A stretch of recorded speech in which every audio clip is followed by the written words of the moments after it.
And that's what we're talking about with the Oklahoma Sooners.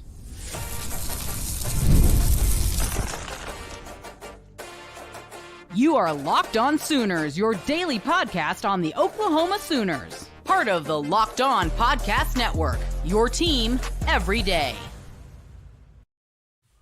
What's up, Sooner Nation? Welcome to Locked On Sooners, and thank you for making Locked On Sooners your first listen every single day. Shout out to all the everydayers, and thank you for joining us here live in this post-game edition of Locked On Sooners. Today's episode is brought to you by FanDuel. You can start the season with a big return on FanDuel. New customers can place a $5 bet, and you'll get started with $150 in bonus bets if you win your first $5 bet. Visit FanDuel.com to get started. He's Jay Smith. I'm John Williams, and we'll bring you all the action. We'll talk about Jackson Arnold's big day, Jovantae Barnes running wild, and what we saw from everybody in this game. So, Jay, what was your first kind of biggest takeaway from the Oklahoma Sooners win? We were able to run the ball. 384 yards rushing, 81 yards rushing in this game. Jovantae Barnes. Look, Jovantae Barnes is probably the hardest working player on this team. Like, no matter what, he's going to run hard. He's going to try his hard. He went out there and gave us a game. And I was impressed that I was actually able to see him to cut. He did some cuts as he was running up the seam. Boom, cut to the left. Boom, cut to the right. I was satisfied with seeing him rush for over 300-some yards, which is kind of depressing to say. That's the 380-something rushing yards is the most combined yards we've had in the game this season. It's more than the combined yards we've had in the game this season. That's kind of bananas. But Barnes, 200 yards rushing in this game, 3 touchdowns. He deserved it. I'm so glad that they gave him the opportunity to get that number, especially with the 74-yard run. Then we had the 90-yard touchdown from J.J. Hester. We'll talk about that in a minute. But Jovantae Barnes, to me, was the focal point. I love the fact that we ran the ball and actually showed that we can muscle somebody occasionally. Well, it was good to see them just really lean into the running game.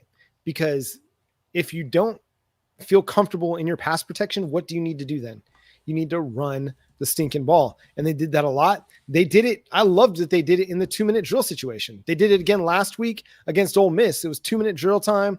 And they felt really, really comfortable running the football, which was why I had such a problem with the way that they ended the game offensively. They got away from the run game, even though they had to play catch up.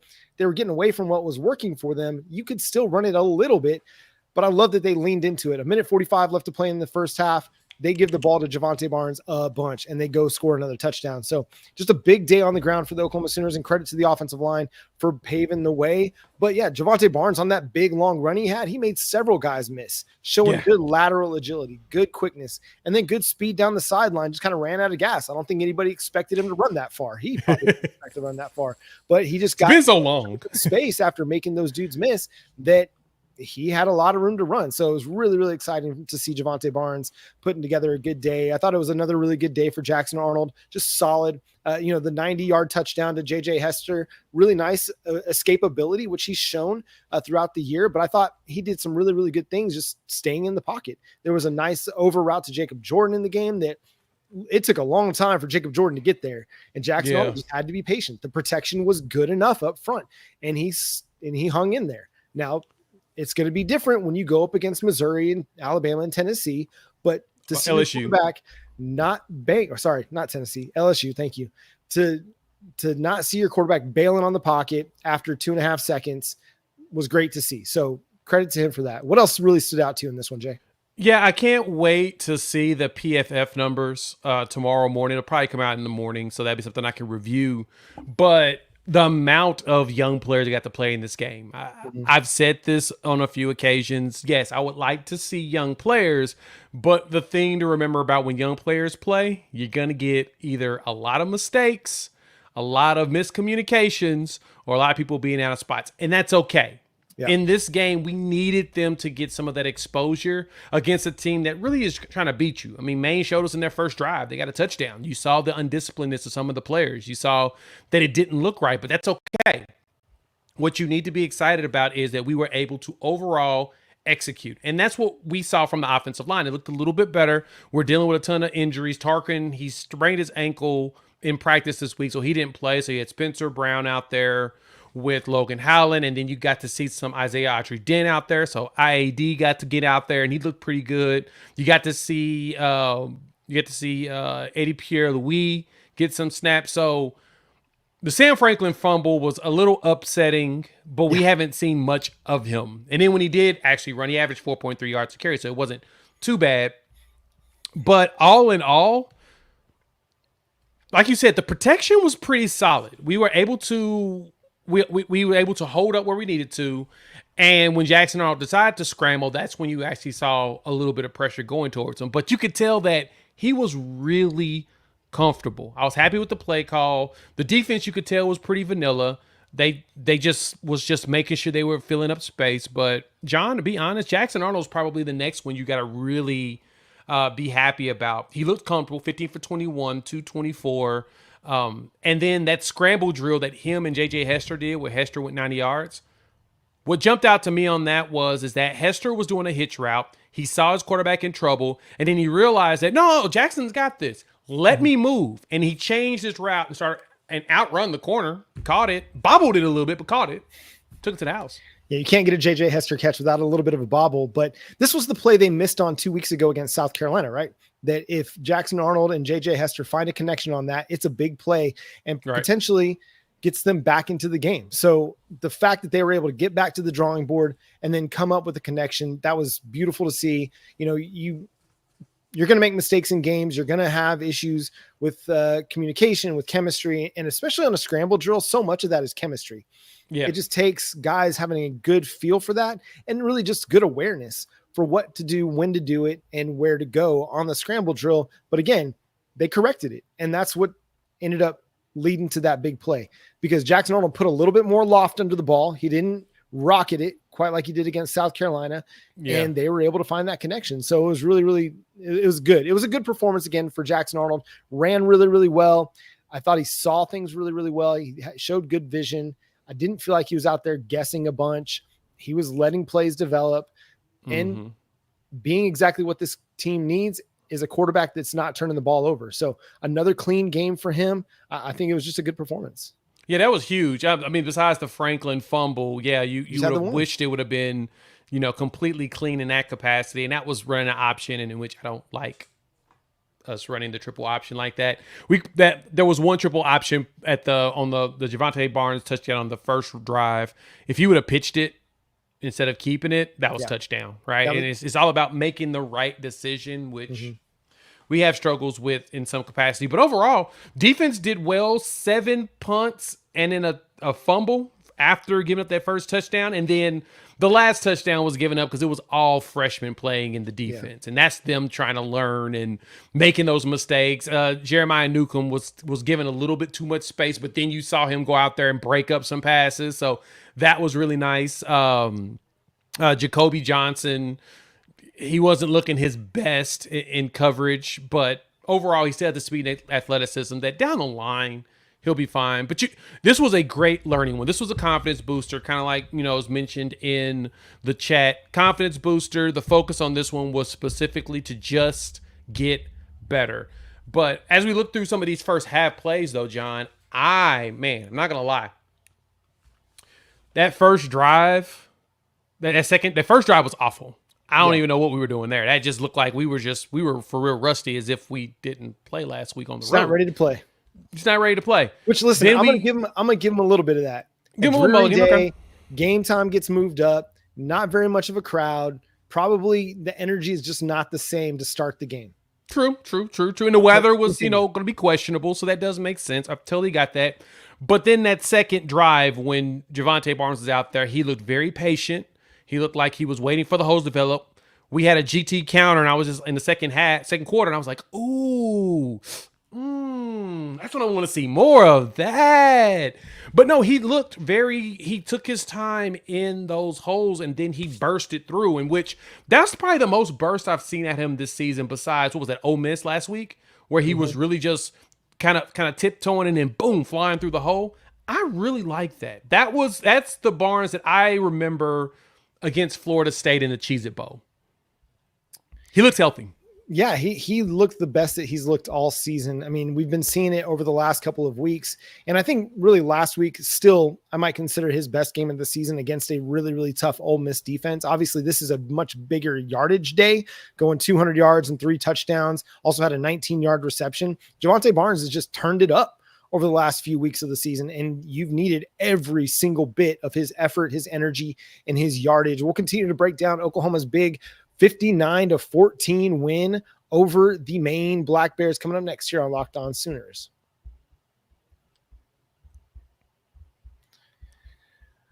Get in on the action over at FanDuel. Get ready to tackle the NFL season with FanDuel, America's #1 sportsbook, because right now new customers can bet $5 and get $150 in bonus bets if you win.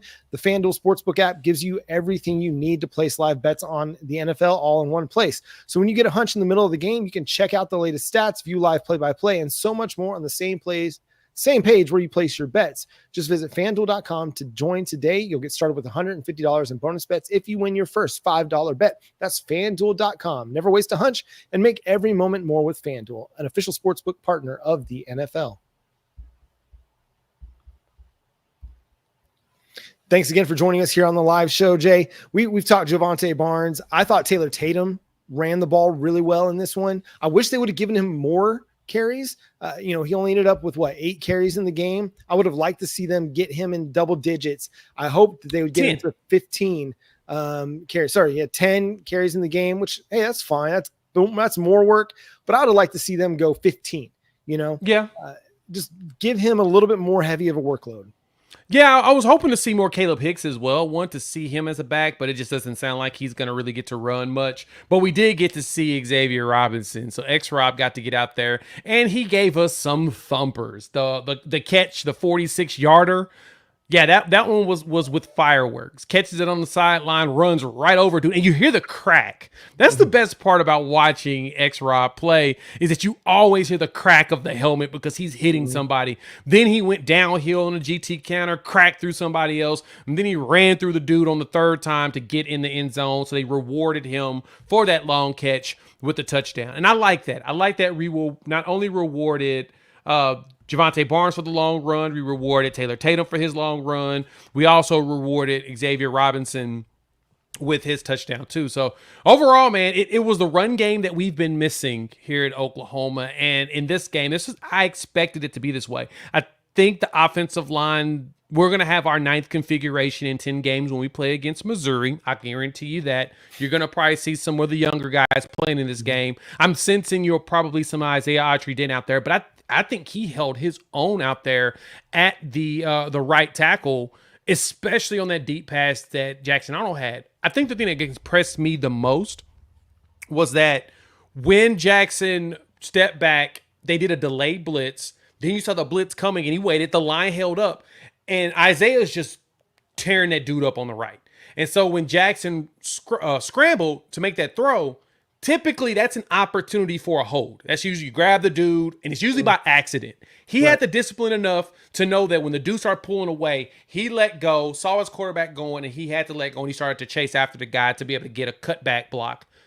That's huge, because usually young dudes will make a mistake there and get the hold. We saw Maine do that a few times. I think he was number 82. He got like back-to-back holding calls on him, and luckily they caught a pass that they lost a bunch of yards, and then they ended up throwing the ball away and going to fourth. But that's one of those disciplined plays you want to see out of a young guy getting the first opportunity and his first taste of blood. So I'm sensing that we should see more of him against Missouri, as the offensive line is still pretty, dinged up. But I like that, and I like the run blocking. The run blocking was really, really good. Yeah, don't expect to see Jake Taylor or Jacob Sexton back anytime soon. Michael Tarkin, we'll see what his availability is going to be on the first injury report that comes out from the SEC on Wednesday. But yeah, to see Logan Howland and Isaiah Autry-Dent go and play well in this one. And again, outside of the first drive, I didn't notice any significant pressure that Jackson Arnold was under, unless it was just one of those like, hey, time to get outside the pocket, or it was a design to get him outside the pocket. So I thought the offensive line held up and played really, really well. Again, against a Maine team. Hopefully we don't have to qualify this throughout the entire show. Hopefully you understand these takeaways are relative to who we're playing against. Correct. But listen, they did what they needed to do against a bad team. I say a bad team, against an FCS team, a 4-4 SCS team, now 4-5.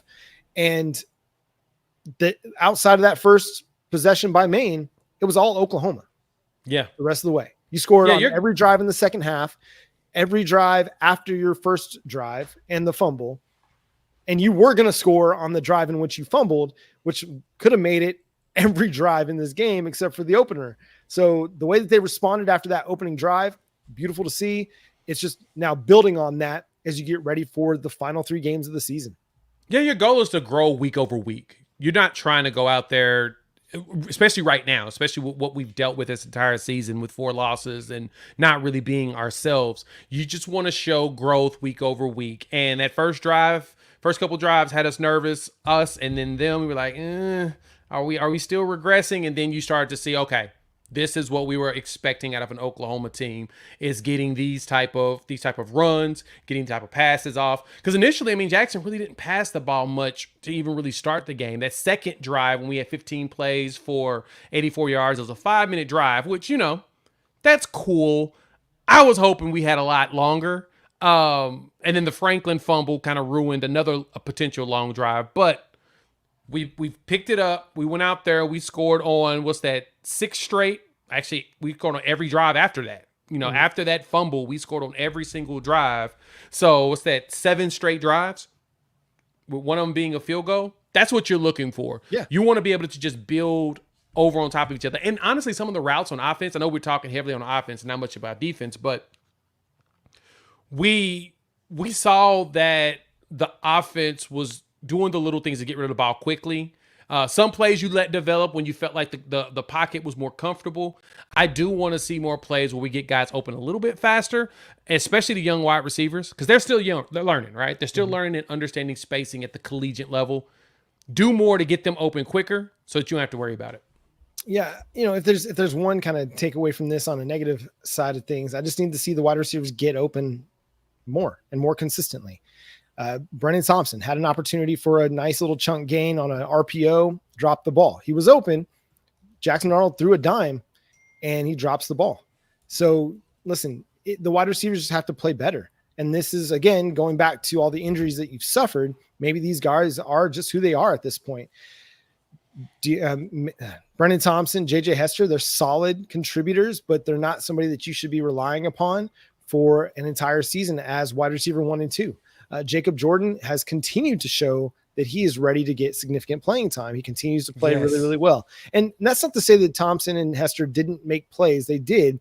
But at this point of the season, against this competition, I expected there to be more open windows, more winning more one-on-one, creating more plays.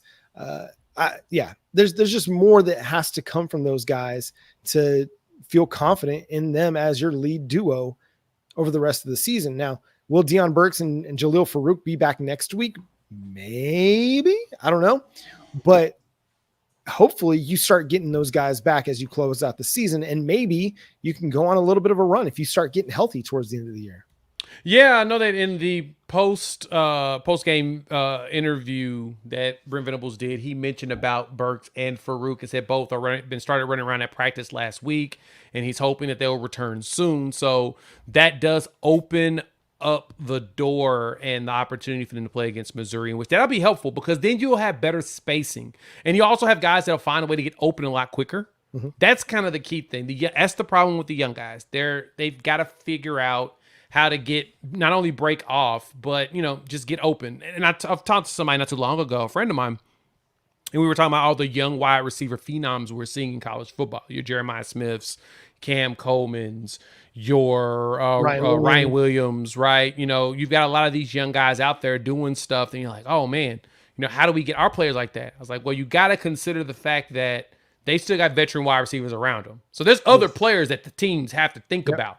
When you have a whole bunch of young dudes, they're all trying to figure out how to feed off of each other, and that's where we've got to grow them in quicker routes and getting open. Shout out to JJ Hester though; he found a way to get open, bobbled a few balls when he caught them, and he found a way to make a really big one to jump out. So I'm sensing that these guys, Jacob Jordan's going to have a huge future here at Oklahoma. He's become Jackson Arnold's go-to guy. He's become Jackson Arnold's Drake Stoops.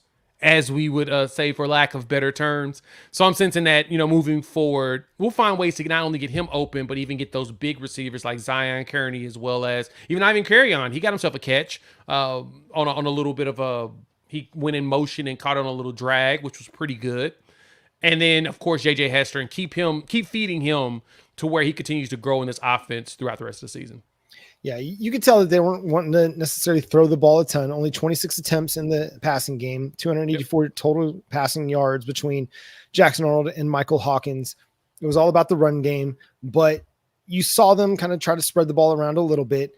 But nobody had more than 4 catches, which was J.J. Hester. Again, had the big 90-yard touchdown reception on the busted scramble play.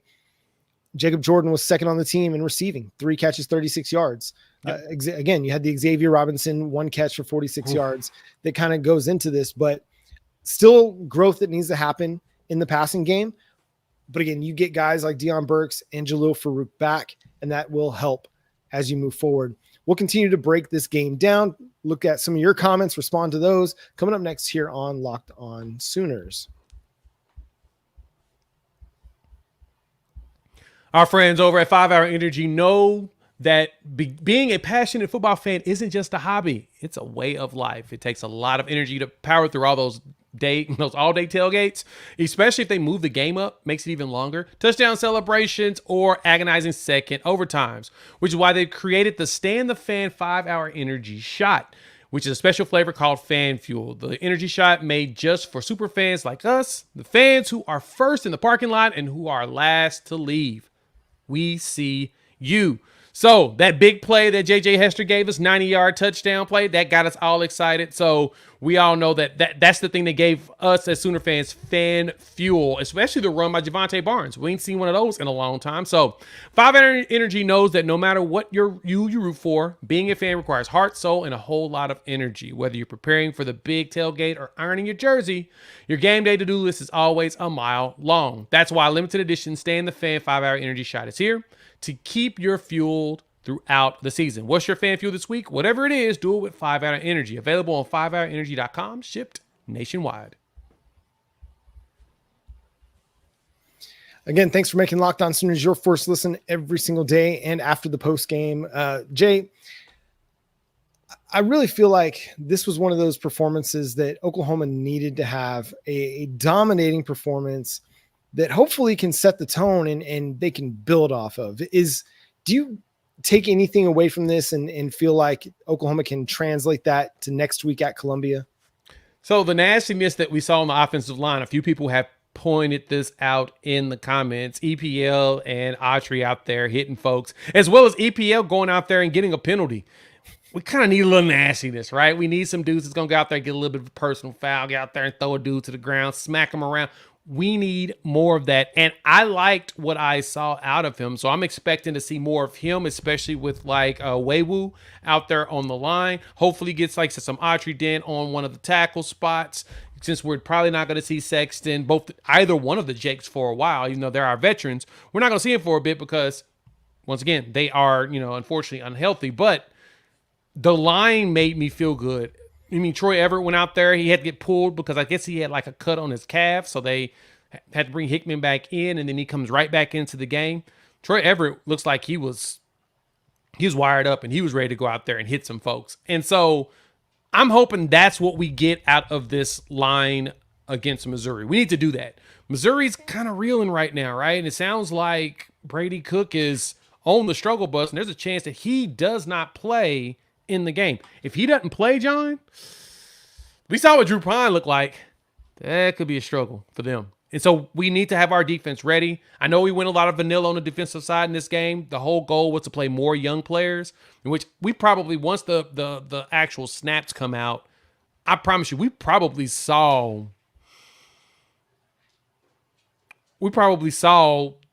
30 people on both sides of the ball. There was a lot. I mean, they played a lot of dudes and, guys that we hadn't really seen a whole lot of. Again, Jeremiah Newcomb got some playing time on defense. Davin Sears got a sack. He had 3 total tackles and a sack in this game. Yeah. We saw some Jaden Hardy got 2 tackles. Taylor Wayne got 2 tackles. Again, they emptied the bench to get a lot of guys on the field and give them opportunities in this one. And I'm for it, man. play as many guys as you can. That's the benefit of a game like this. And I know the SEC is looking at going to 9 games. I know that the SEC and a lot of college football wants 9 conference games. I totally get that. But this FCS game, although we scoff at it, it's great for development. It's great to get some of those guys that wouldn't have gotten snaps otherwise, some snaps in a game that's not going to go against their red shirt. And I think it's huge. Frankie says Barnes was patient, nimble, footwork, and speed. He totally looked different today. He did. He looks like he's gotten more and more healthy, right? As the season's gone on and the more hits he's taking, it feels like he's getting healthier and healthier. And he's playing better because of it. Even Taylor Tatum looked pretty solid out there with his runs. Sam Franklin looked pretty good when he was running up the middle. When he wasn't dropping. If there's one thing, right, there's one thing besides fumbling the pitch, right? But there's one thing I did notice though. We have opened up some holes a lot better lately, and I'm kind of happy to see that. The strides the offensive line is taking makes me feel better. Like we made some strides against Ole Miss last week in the first half, and I was like, okay, think we're good. Then we lost, when you lose Sexton and then everything fell apart, you're like, oh, okay, we need to work on that left side. But EPL, he was out there. The line made me happy. Yeah, there's a lot to like from what the offensive line has done over the last few weeks. I even thought against South Carolina, when they ran the ball, they ran effectively. When they ran the ball against Ole Miss, they ran effectively. The issue for the offensive line hasn't been running the ball since Joe John Finley has seemingly had more influence in the play calling and in the offensive game plan. It's been pass protection, and that's more of just a lack of technique, lack of experience, and playing against 2 really good defensive lines in South Carolina and Ole Miss against this Maine defensive line who has a player or 2 that is impactful. Oklahoma held up. So credit to them for that. Mad Dog Mike said Robinson looked like a bulldozer. I've likened him to a Ramondre Stevenson, just kind of that kind of a player, and the way he caught the ball, he's kind of looking like that. Yeah, somebody else mentioned Samaje Perine because they're both around similar in sizes, but I think X-Rob is a little bit smaller now because I know he's dropped some weight. That was his goal. He wants to get a sub 4.5 40 and while still keeping good strength or whatnot, but he likes to hit. He likes to run and just all you kept hearing was smacks every time he would run the ball, which is my favorite part of the game, man. Just seeing him do that. I want us to get to an old school run down your throat, run game. Honestly, similar to Michigan, but still have the ability to pass the ball. That's what I want to go to. That's what I want us to transition to. And I hope we grow into that going into next season. Randall says this game proves that the offense is not the problem. The problem is the opponent's defense. That's a good line, Randall. I'm gonna highlight you for that one. Obviously, that's pretty good. Obviously, Maine is not at all the defense that Ole Miss, that South Carolina, that Texas, that Tennessee is. Not even close. Again, this was about building confidence and seeing some younger guys on the field. Frankie says 0 sacks allowed. I know it's Maine, but 0 sacks. And that's what we wanted. What we wanted out of this game was the ability to get the young guys out there and see them do something. David Stone gets himself a sack. Sears gets a sack. Stutzman got a sack. You got 3 sacks out of this game, 6 tackles for loss, but for the most part, you just kept stopping them. You didn't have to do a bunch of, like I said, it was a vanilla setup, so it was very little exotic blitzes or even confusing. We played mainly zone defense, just be in your spot. We're not trying to shut them fully down. What our goal is to just not make too many stupid mistakes. And you start to see that when you start playing more of the younger players. It's where a lot of those deep plays and stuff start to come out, which is okay. You got to let people make some mistakes occasionally. But there was one thing I did notice out of the defense, the young guys, is that whenever certain plays went their direction, you start seeing them move up faster. So instead of settling in the zone, you started seeing them trying to jump plays, right? That Reggie Powers defense that he did at the interception, oh my goodness, it was beautiful. Then it was nullified because I think it was a Okoye that hit the quarterback on that one. So, of course, we're all heartbroken by the fact that we didn't get to keep that Reggie Powers interception. But I bet you he's probably in his head like, look, I got it. I got film showing it. I can show that I got the interception. But the coverage was perfect, John. And it's like he trailed the receiver. He knew where he was going. He followed him in his route. And he turned his head to the ball while knowing where the defender was, which is really hard to do. That, to me, is huge. Also, mentioned in the comments by Mad Dog Mike, Eli Bowen is a dude, period. Eli Bowen's going to be special long term.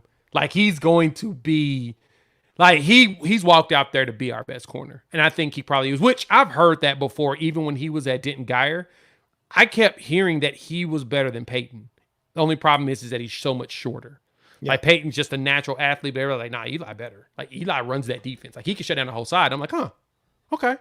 And guess what? Saw a little bit of it. Pretty happy about that. Yeah, if he can continue to develop, I mean, he has a chance to be one of Oklahoma's best corners since Sanchez, probably, and maybe Aaron Colvin. If he can go win himself a get in the Jim Thorpe Award conversation, he could be Derek Strait. Yeah, we'll see. I mean, he just continues to play beyond his experience and bigger than his height. Like he just plays big football. You know, I don't care if you're 6'5". A lot of 6'5" guys play like they're 5'8". Well, Eli Bowen might only be 5'9", 5'10", but he plays like he's 6'3", and that's what you love to see. Clyde Patton also says there should be no reason EPL and Autry Dent aren't playing for the rest of the year. Starters? So EPL is going to miss at least one game. They want to preserve his red shirt just because of the way the season has been. Like, why burn a red shirt? Yeah, you don't want to burn his red shirt because you want to be able to make sure that he can have all of those 4 years of eligibility to truly play just in case. Linemen typically don't leave early if they can control it. Like you want to make sure that he has a minimum of 3, if not an option for a 4th year, if knock on wood, injury situation does happen. So he won't play all games. I can see Isaiah playing a lot of the final games of the season because we kind of need the big body athletic dude going up against Bama, going up against LSU, and going up against Missouri. So him, I can totally see, especially with the injuries with both the Jakes and Tarquin, right? Probably a good chance he's going to play. I don't see it with EPL, but there's a good chance he'll be out there. Jonathan asks, is the offense looking better under JJF? Was Seth the problem? Yep, 100%. You could tell. And it looked like they're calling plays that they actually practiced. So that kind of changes the game, right? And the play calling has been a lot better. It's been a lot simpler. I still don't like Jackson Arnold running an option. He's not an option quarterback. I mean, I know he's a dual threat. He was the top dual threat quarterback on ESPN. I totally agree, and I'm not going to disagree with that portion of it. He's not an option dude. It has not been very successful when it comes to doing like a triple option. But I like when he do like a design run where he makes it look like he's going to pass, like a quarterback draw. Mm-hmm. He's very good at that. Use those, maybe a little RPO because he likes tempo and he does really good in that sometimes, but I need him to do less thinking and more just getting rid of the ball. Like I was concerned on a couple plays. I'm like, throw it. And he needs to throw it. Like, okay, we're good. I need decisions to be. He was very decisive in this game, so I'm not going to knock him for that. He was very decisive. I just need more of that. Yeah, he's got to make quick decisions and get the ball out quick because against Missouri, Bama, LSU, those guys are going to be coming at you much faster than what Maine did.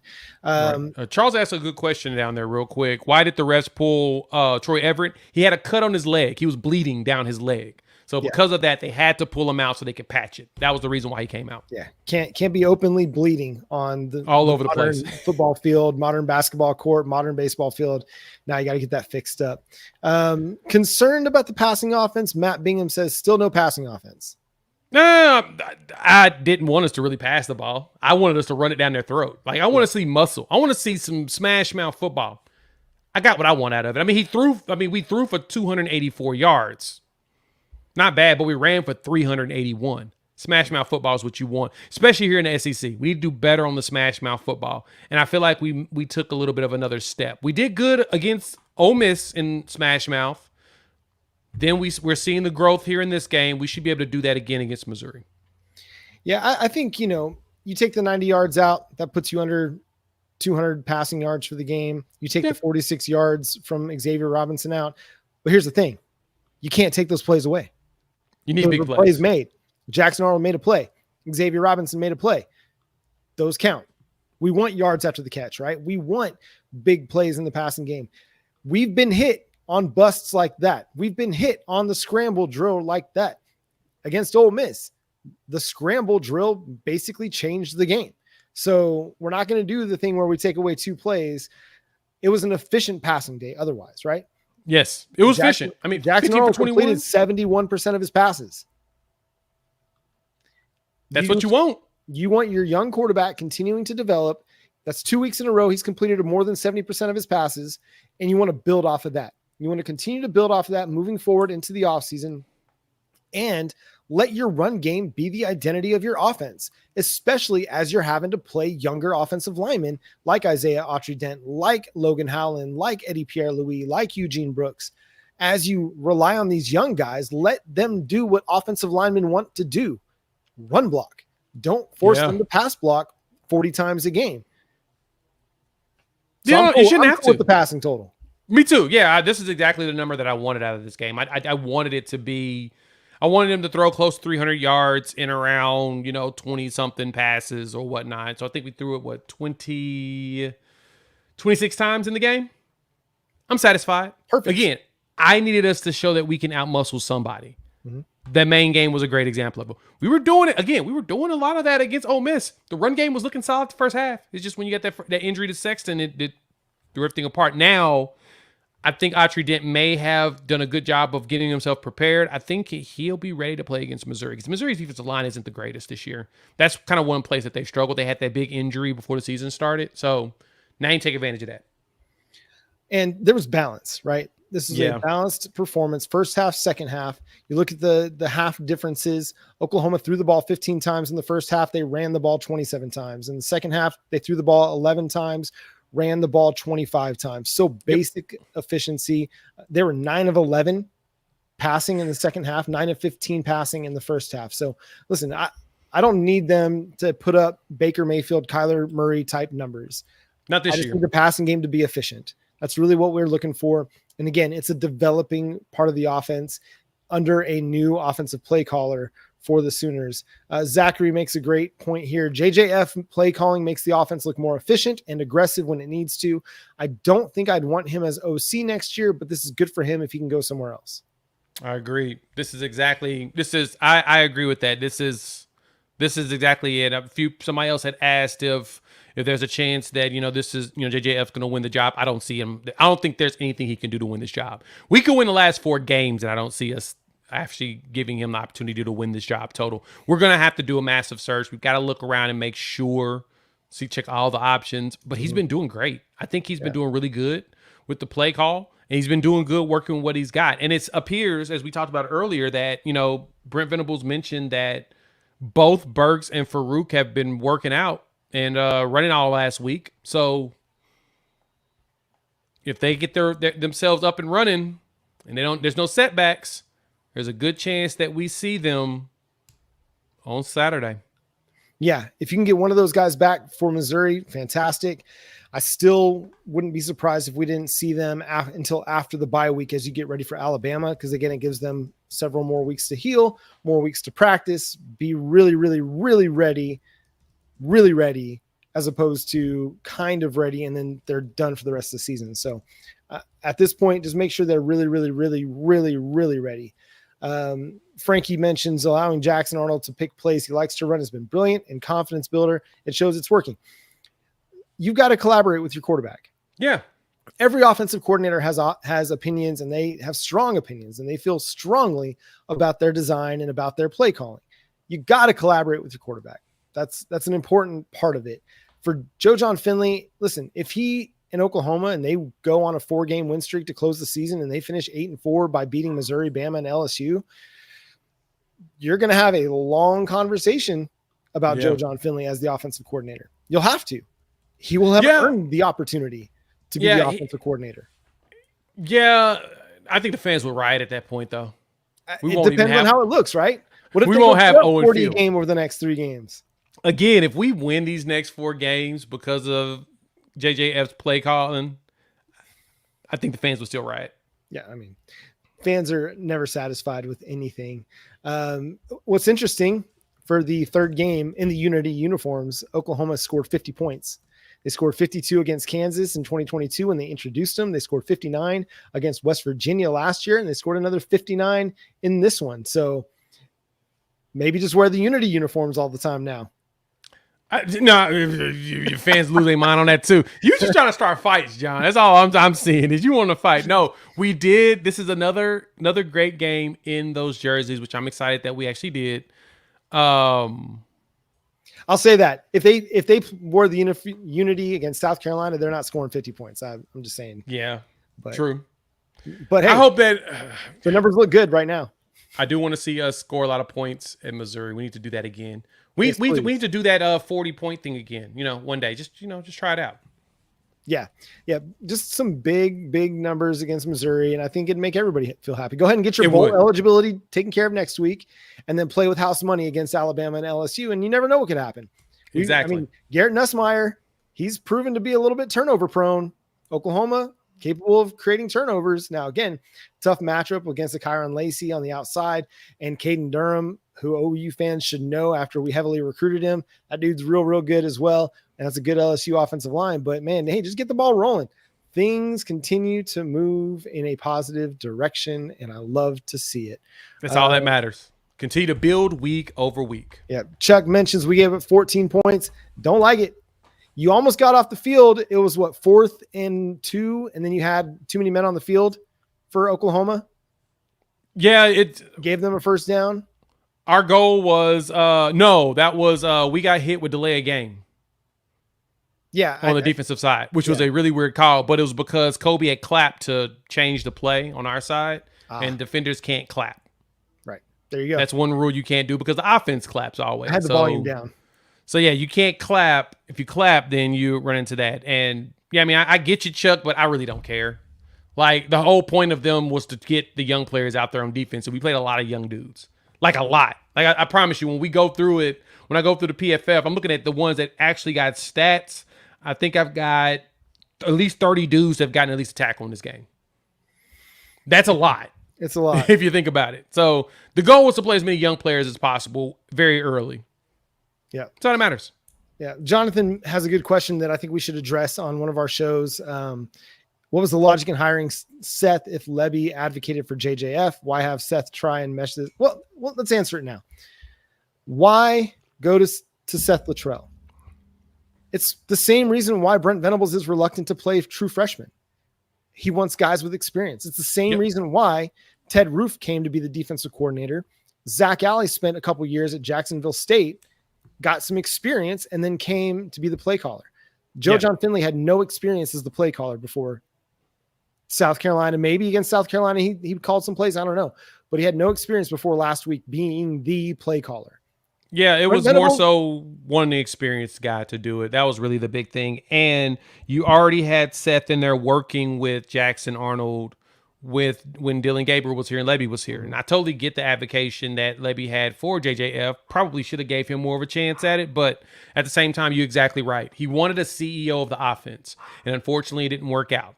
You're not gonna bat 1,000 on all your hires. We even saw that with Bob Stoops. He had to make adjustments with his hires too. It just sometimes it didn't work out. So that's why. That was the hope, to do continuity. Clyde mentions they're everywhere. They're playing freshmen everywhere on the defensive side. They're playing Jaden Jackson and Eli Bowen. Jaden Jackson earned a spot. Eli Bowen earned a spot too, but also the options at cornerback haven't been great because Gentry Williams has been hurt and it's been up and down play. But we're not seeing a lot of freshmen playing on the offensive side.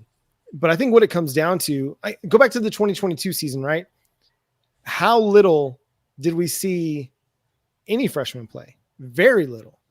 And so I think there's a little bit of a gun shyness to Brent Venables, which is weird considering he likes to go for it on 4th down. He's an aggressive 4th down head coach. Yes. And he's an aggressive defensive coordinator. So anyway, I'll put it this way. He is very reluctant on defense. That's why you didn't see any freshmen start like day one outside of Jaden Jackson, because it's one of those positions where your job is to fill holes. Mm-hmm. In positions where, like linebacker, where you got to work, he's pretty reluctant because of how much work you got to have. But the good thing is, too, is that it's all about how you pick up the game. Like on offense, the expectation was not for any really freshmen to play that much because we had a lot of veterans that were coming on the skill sides, except for offensive line. Your anticipation was playing a lot of young dudes on the offensive line. That, of course, have not worked out the best, unfortunately, but he doesn't like playing freshmen unless you go out there and show him that you know the book. Eli showed he knows the book. And that's why, was that 4 games in, you started to see him get more game? That's really why. Like, it's not day one for the most part. It's usually a few days before you can, a few games before he'll put you out there. Yeah. But he's not against it. It's just reluctant. I mean, the reluctancy is making sure you know what the heck you're doing. Yep. That's really all it is. Yep. And so he was reluctant to let John Finley be the offensive coordinator because, again, no experience. And so that's why they're going to have a big offensive coordinator search this offseason to figure out, okay, is it John Finley, or do we need to go with somebody with a lot more experience as an offensive play caller to run the offense at the University of Oklahoma? Any other takeaways from this game, Jay, before we get away from it? No, not really. I think it was a good win. It was a much needed win. It was one that we just needed to go through. We need to go through scenarios, and we went through a lot of scenarios, and that's going to help us hopefully for the rest of the season. Yeah, you got some good experience for some young guys that got them the opportunity to get on the field, get their feet wet in college football, build some confidence, and move forward. And you put up a lot of yards, a lot of points. Shout out to Jovantae Barnes for getting rewarded for all of his hard work.